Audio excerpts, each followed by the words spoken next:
নাহমাদুহু ওয়া নুসাল্লি আলা রাসূলিহিল কারীম, আম্মা বাদ।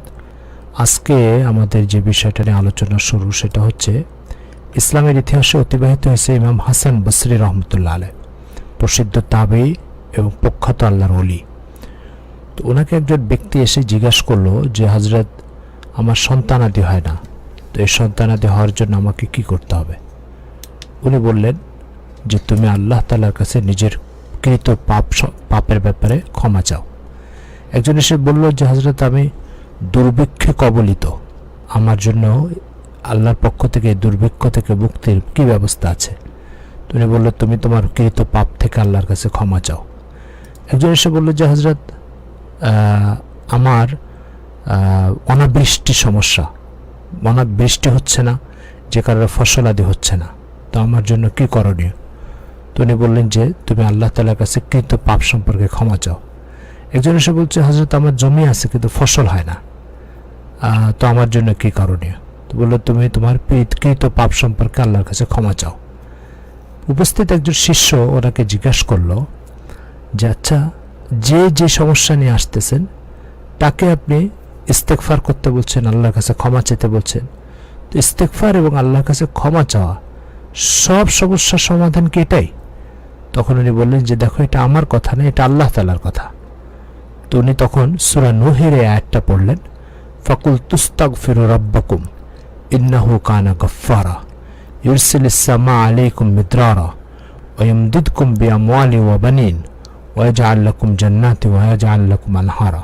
আল্লাহ তাআলা বলছেন যে, মূসা আলাইহিস সালামের ঘটনা নূহ আলাইহিস সালামের ঘটনা আল্লাহ শোনাচ্ছেন যে, নূহ আলাইহিস সালাম বললেন, ফাকুল তুস্তাগফিরু রাব্বাকুম, তোমরা আল্লাহ তাআলার কাছে ক্ষমা চাও।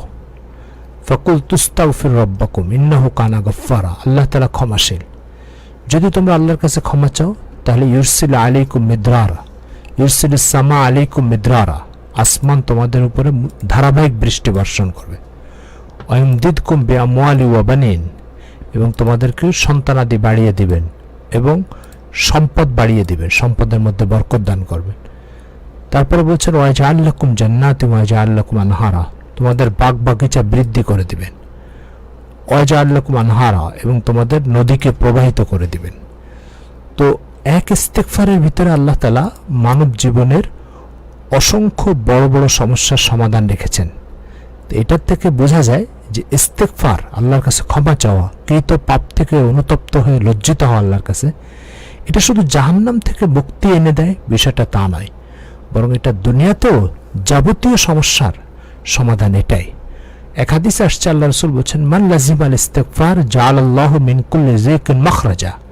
এই হাদিসে সবগুলির কথা আসছে যে আল্লাহ রাসূল বলছেন, যদি কোনো ব্যক্তি আল্লাহ তাআলার কাছে ক্ষমা চাওয়াকে নিজের কাজ বানিয়ে নেয়, তো আল্লাহ তাআলা তাকে প্রত্যেক সংকট থেকে উত্তরণের রাস্তা খুলে দেবেন। প্রিয় শ্রোতা ও দর্শকবৃন্দ, এই জন্য আমাদের কাছে অনেক শ্রোতা জিজ্ঞাসা করে, আমি এই সমস্যা আছে কি করব, ওই সমস্যা আছে কি করব, আমি এই পেরেশানিতে আছি কি করব। তো এগুলো সব সমাধান আল্লাহ তাআলা সূরা নূহের ভিতরে দিয়েছেন, যেটা সমাধান হচ্ছে যে আপনাকে শুধু আল্লাহর কাছে কৃত পাপ সম্পর্কে ক্ষমা চাইতে হবে, আখিরাতে জাহান্নাম থেকে বাঁচার জন্য শুধু নয়, বরং দুনিয়াতে সমস্ত পেরেশানির থেকে বাঁচার জন্য। তো আমরা তো এক বিরাট সংকটের মধ্যে দিয়ে সময় পার করছি, সারা বিশ্ববাসী এই সংকটের ভিতরে জড়িত। সুতরাং এর থেকে বাঁচার উপায় কি? এর থেকে বাঁচার উপায় এটাই, যেটা কোরআন মজিদে সূরা নূহের ভিতরে আল্লাহ তাআলা তার বান্দাদেরকে যে পথ নির্দেশনা দিয়েছেন, সেটাই বাঁচার রাস্তা। সেটা হচ্ছে কৃত পাপ সম্পর্কে আল্লাহ তাআলার কাছে ক্ষমা চাওয়া। আর বাস্তবে তাই, আপনি একজন ব্যক্তির সাথে যত বড় বেয়াদবি করুন না কেন, যদি তার সামনে যে উপস্থিত হয়ে, ভাই আমি ভুল করেছি, আপনি আমাকে ক্ষমা করে দেন, এই কথাটা বলেন, তাহলে কিন্তু সে আপনার সব অপরাধের কথা ভুলে যায়। আর সাথে যদি 2 ফোঁটা চোখের পানি ঝরাতে পারেন, তাহলে তার কোনো কথাই নেই।